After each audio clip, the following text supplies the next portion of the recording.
Imagine a place where the biggest worry was a midterm exam or finding a parking spot. A place where doors were often left unlocked and the night air carried the distant hum of student life, not the echo of fear. That was Moscow, Idaho, a quintessential college town nestled amidst rolling hills, a haven of peace and youthful dreams. Its quiet charm and low crime rate made it seem almost immune to the harsh realities of the outside world. For generations, students and residents alike had enjoyed a sense of security that bordered on blissful naivete, until one chilling morning in November 2022, when that idyllic facade was brutally ripped away, revealing a darkness so profound it sent shivers across the nation and irrevocably altered the town's very identity. Four vibrant young lives, full of promise and laughter, shared a home on King Road. Kaylee Goncalves, Madison Mogan, Xana Kernodle, and Ethan Chapin. They were friends, partners, students, living the quintessential college experience that so many dream of. Kaylee and Madison, inseparable best friends since childhood, had recently returned from a trip, their bond a testament to years of shared memories and unwavering support. Xana and Ethan, a couple deeply in love, were spending the weekend together, their affection for each other evident to anyone who knew them. Their house, a typical student rental with multiple levels and a sprawling layout, was a hub of activity, a place where memories were made, where laughter often spilled out onto the quiet street, a beacon of youthful energy in the neighborhood. The night of November 12th, leading into the early hours of November 13th, was like any other Saturday night in Moscow. Kaylee and Madison had been at a local bar, the Corner Club, before grabbing late-night food from a food truck. A common ritual for college students. They arrived back at the King Road house around 1:45 a.m. Xana and Ethan had attended a fraternity party on campus, returning home around the same time, their evening winding down like countless others before it. Two other roommates were also in the house, asleep in their downstairs bedrooms, completely unaware of the horror that was about to unfold above them. The house settled into the quiet rhythm of a late Saturday night. The sounds of friends returning home, perhaps a few last conversations, before sleep claimed them all, or so it seemed. Hours later, around noon on Sunday, November 13th, a 911 call came in.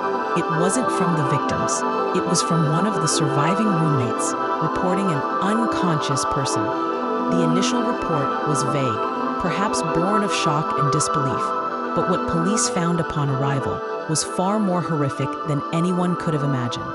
Four young people, brutally stabbed to death in their beds, some in their sleep, others seemingly caught off guard in a desperate struggle. The sheer savagery of the attack was immediately apparent, a scene of unimaginable violence that defied comprehension and shattered the tranquility of the small college town. The quiet college town was instantly plunged into a nightmare, a scene of unimaginable violence that defied comprehension. The initial days were a blur of grief and terror. Moscow, a town where violent crime was virtually unheard of, where the police force was accustomed to minor incidents and community outreach, suddenly found itself under a dark cloud. Students, who had once walked freely at night, now looked over their shoulders, their sense of security irrevocably broken. Parents, miles away, called constantly, their voices laced with fear, urging their children to come home, to leave the perceived danger behind. The University of Idaho, the very heart of the community, saw a mass exodus as fear outweighed the desire to stay, with thousands of students opting for remote learning or simply fleeing the campus. The Moscow Police Department, accustomed to minor incidents, was suddenly thrust into a high-profile, complex, quadruple homicide. They were quickly overwhelmed by the scale and brutality of the crime, calling in state and federal agencies, including the FBI, to assist with the monumental task ahead.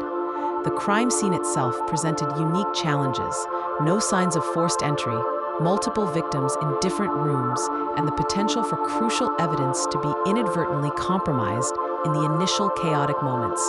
The lack of an immediate suspect, the absence of a clear motive, and the chilling fact that the killer had seemingly vanished into thin air amplified the panic. Every shadow seemed to hold a threat, every stranger a potential danger. The very fabric of trust and safety that had defined Moscow was torn apart, replaced by a pervasive sense of dread. As days turned into weeks, the investigation became a national obsession, dominating headlines and social media feeds. Details, sparse at first, began to trickle out, each one adding to the chilling puzzle. The surviving roommates, who had been home during the attacks, heard sounds but initially dismissed them as typical college noise, a common occurrence in a shared student house. One roommate, Dylan Mortensen, recounted a terrifying moment. She saw a masked figure, dressed in black, walking past her door and out a sliding glass door. This chilling encounter, though delayed in its reporting, would later prove crucial. A dog, belonging to Kaylee, was found unharmed in the house, a silent witness to the horror, its presence adding another layer of unsettling mystery. Investigators meticulously processed the scene, collecting thousands of pieces of evidence, from microscopic fibers to potential DNA samples. They conducted hundreds of interviews, speaking with anyone who might have had contact with the victims or knowledge of the events. They sifted through countless tips, each one a desperate plea for answers from a public gripped by the unfolding tragedy.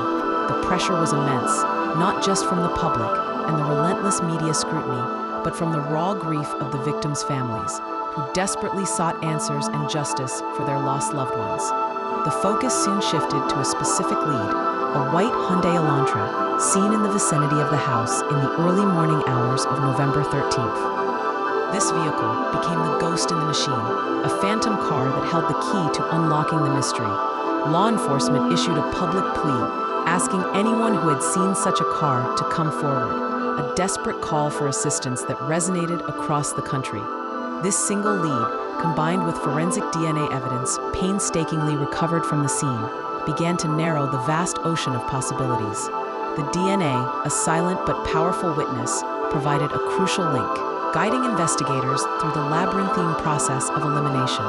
The investigation, initially broad and desperate, started to coalesce around a specific profile, a specific vehicle, and eventually a specific individual. It was a testament to relentless police work, the tireless efforts of forensic scientists, and the power of modern investigative techniques, but also a stark reminder of how a single, seemingly innocuous detail could unravel a monstrous secret. Then, just before the new year, a breakthrough. On December 30th, 2022, nearly 7 weeks after the murders, a suspect was apprehended across the country in Pennsylvania. Brian Koberger, a 28-year-old PhD student in criminology at Washington State University, just a short drive from Moscow, was taken into custody. The news sent shockwaves across the nation. A criminology student? The irony was chilling, almost too macabre to comprehend. Adding a disturbing layer to an already horrific crime, he was extradited back to Idaho, facing 4 counts of first-degree murder and 1 count of felony burglary. The arrest brought a measure of relief, a collective exhale from a nation holding its breath, but not closure. It was merely the beginning of a long and arduous legal battle. The legal process began, slow and arduous, as is often the case in complex criminal proceedings. A grand jury indictment followed, solidifying the charges against Koberger and moving the case closer to trial. He maintained his innocence, and the legal battle continues to unfold, marked by motions, hearings, and the agonizing wait for a trial. The question that haunted everyone remained: why? What motive could possibly drive such an unspeakable act against 4 seemingly random individuals? The prosecution has yet to reveal a clear motive, leaving a gaping void of understanding, a chilling absence of reason that only deepens the horror and leaves the public grasping for answers. The complexities of the legal system, with its procedural delays and evidentiary challenges, mean that the full truth may still be a long time coming. Today, the Moscow community is still grappling with the aftermath, the scars of that horrific night still fresh. The King Roadhouse, once a symbol of youthful joy, stands as a stark reminder of the tragedy, a silent monument to lives cut short.